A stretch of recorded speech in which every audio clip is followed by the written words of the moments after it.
Often the absence of something makes me appreciate it all the more. This is why HaKadosh Baruch Hu has created a world in which there can be illness, a world in which there can be sadness and grief and tragedy, a world in which there can be disappointment, a world in which we can lose something that is precious to us, a world in which we can lose someone who is near and dear to us, a world in which, chas v'shalom, we can even lose our own physical existence. It's because sometimes we have an absence of something, or even that there is the potential for that absence, that we appreciate it all the more. And that's the reason why we appreciate good health, because there is an alternative. That's why we appreciate friendship. That's why we appreciate life. And Chazal explained that in Gan Eden, Adam and Chava did not have the most joyful existence of accomplishment. Chazal described their existence as Nahamat Kisofa. They were eating the bread of embarrassment because they didn't have to do anything in order to earn and to deserve the nourishment that they were receiving from HaKadosh Baruch Hu. And as a result, no sense of achievement meant that there was no deep-rooted satisfaction and fulfillment. There was no alternative to having nourishment, something to eat and drink, to having joy. So as a result, it wasn't joy. It was just what was their regular existence. And that ultimately led their existence to failure and to disappointment. On a fast day, therefore, when we abstain from food and from drink, then on Tisha B'Av we'll be doing this for over 25 hours, we certainly will miss that regular nourishment and we will appreciate it all the more. And there are other halachot relating to the fast day. For example, the Isur of Talmud Torah, regular Torah study, because it brings us simcha. And I will always remember at the Levaya for Rav Aaron Lichtenstein Zatzal, one of his children in the Hesped described the end of the fast day in the Lichtenstein home. How usually people would rush to a table in order to have something to eat and drink at the end of the fast. Rav Aaron would rush to his bookshelf. He would take out a sefer, because he had been fasting from his Talmud Torah, and now he was chalishing for Divrei Torah. That's how he broke his fast, with Divrei Torah, which had been absent in a regular fashion during that fast. And the same applies as well to greetings. It's such a beautiful and wonderful halakha that on the fast of Tisha B'Av there is an Isur. You don't greet people. You don't say hello, good morning, good afternoon, goodbye. We don't even do that when speaking on the telephone. And the very fact that we need to make that effort to avoid the greeting highlights for us the power of the greeting. It's such an essential, crucial, and magnificent way through which we connect with people. And we would never properly appreciate it if not for the fact that on one day in the year, there would be an absence of it. No wonder, therefore, that Chazal give us an instruction in Masechet Brachot and also in Masechet Avot. You should be makdim shalom. You should always try to get in first. When you come across another person, be the first to greet that person. Never allow any havamena, any thought in that person's mind, oh, they saw me and they didn't greet me. No, let there be no potential for machloket. Can you imagine if everybody in the world would follow this instruction of Chazal, if we would always all try to be makdim shalom? The result is there would be peace on earth, because everybody always would be rushing to say hello. So one hello would immediately be responded by another hello, a chorus of greeting. Unfortunately, however, that's not usually what takes place. So Shammai in Pirkei Avot tells us that, first of all, we should be kovei etim laTorah. We should set some times of fixed study for Torah. The second instruction of Shammai is Emor ma'at v'aseh harbe, say little and do much. And the third instruction of Shammai is Veheve mekabel et kol ha'adam besever panim yafot. You should receive every other person with a cheerful countenance. So some explain that Shammai was basing his words on a previous Mishnah in Masechet Avot in the same parak, where we are told that the world stands upon three things: ala Torah, v'al avodah, v'al gemilut chasadim. So with regard to the fact that Torah is a pillar of our existence in this world, with regard to Torah, there Shammai said, we should have kviyatitim, fixed times for the study of Torah. Don't allow yourself to have a haphazard attitude towards Torah study, because then you'll never be properly serious about it, and something will always get in the way, which at that time will appear to be more important. Have that chavruta, have that seder, have that fixed time. Make a proper commitment. And as a result, you will enable Torah, which is a pillar of our existence, to influence, to inspire, and to guide you, and through you, to influence others. Secondly, Emor ma'at v'aseh harbe, say little and do much. That is linked to the second pillar of our existence, al ha'avodah. That is the service of Hashem. That is tefillah, avodah shebalev, the service of the heart. It's our community existence. It's the establishment of shuls. It's the running of services. When it comes to an accomplishment in that area, say little and do much. Don't overpromise and underdeliver. Rather, underpromise and overdeliver. Don't be boastful with regard to what you have achieved. Go for it. Because lo midrash ikar ela hamaseh, it's not what you say that counts. It's rather what you do that matters. And the third pillar of our existence is gemilut chasadim, acts of kindness. And it is with regard to that pillar that Shammai advised us, greet everybody with a cheerful countenance. You see, had the third pillar been tzedakah, well, then there could have been a monetary component of it. But gemilut chasadim doesn't necessarily have to include anything financial. It doesn't have to include anything which is tangible. When you're gomel chesed, the kindness flows from your heart. And that kindness can be expressed through a smile, through a greeting, through showing somebody that you're delighted to be in their presence. Besever panim yafot, with a cheerful countenance. Once you greet people in this way, you are being kind to them. And that smile on your face can simply transform their day. Now, elsewhere in Pirkei Avot, in Perek Gimel, we have a teaching of Rabbi Yishmael. And there Rabbi Yishmael says, Heve kal larosh, you should run swiftly to the authorities. V'noach latishcharet, you should be kind and easygoing with those who are young. V'heve mekabel et kol ha'adam besimcha, and you should receive everybody with joy. So first of all, Rabbi Yishmael teaches us that we should go out of our way in order to show respect to authority. It's important that within our society there needs to be a hierarchical structure. In our families, a hierarchical structure, parents and children, grandparents, parents, children. Within the classroom, we need to respect teachers. Today there is an increasing trend for the younger, more junior people to show their prominence and to strive for equality. But within our tradition, we should run towards the authority. We need to show respect to those who are above us. And as a result, we will learn from their ways, and we will give adequate respect to their experience and what they can teach us.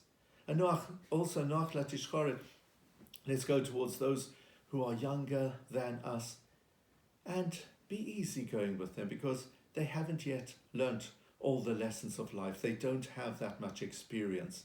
Let's inspire and guide them, but also show an abundance of love and affection. And then Rabbi Shmuel says, now, in what way is this different from the instruction of Shammai? The Rambam in his Perush tells us that Rabbi Yishmael was going one step forward. This is a higher level of greeting people, because when it is B'Sever Panim Yafot, you're being cheerful, you've got a smile on your face. But when there is Simcha, you are showing genuine happiness in greeting that person. There is full acceptance of the other person. So now let's pose the question. What happens if you believe that person doesn't deserve such acceptance? Perhaps you bump into somebody whom you despise. Must you still greet that person b'simcha, showing full acceptance and joy? So in the first instance, Chazal tell us, Al tehibaz l'chol adam. Don't despise any person. She'en lecha adam she'en lo sha'ah. Because there is no person who doesn't have his or her hour. Every person has some good qualities. You know, they say even a broken clock tells the right time twice a day. Don't despise other people. And actually, this is implied both in Shammai's words and in Rabbi Shmuel's words, because what did they say? Ve'edan et kol ha'adam. Not et ha'adam, people, but kol ha'adam, the whole person. You need to assess the entire individual. So when I bump into somebody, I might concentrate on the one single element of that person's character or that person's track record which really upsets me. But rather we should see kol ha'adam, the whole person. Everything that person has said, everything that person has done, all the extenuating circumstances that exist within that person's life. And once we're able to view that person in that context, then we will certainly be able to receive them b'simcha. And that is why Chazal also taught us that we should done it kol ha'adam l'chavzut. We should judge the whole person in a favorable way.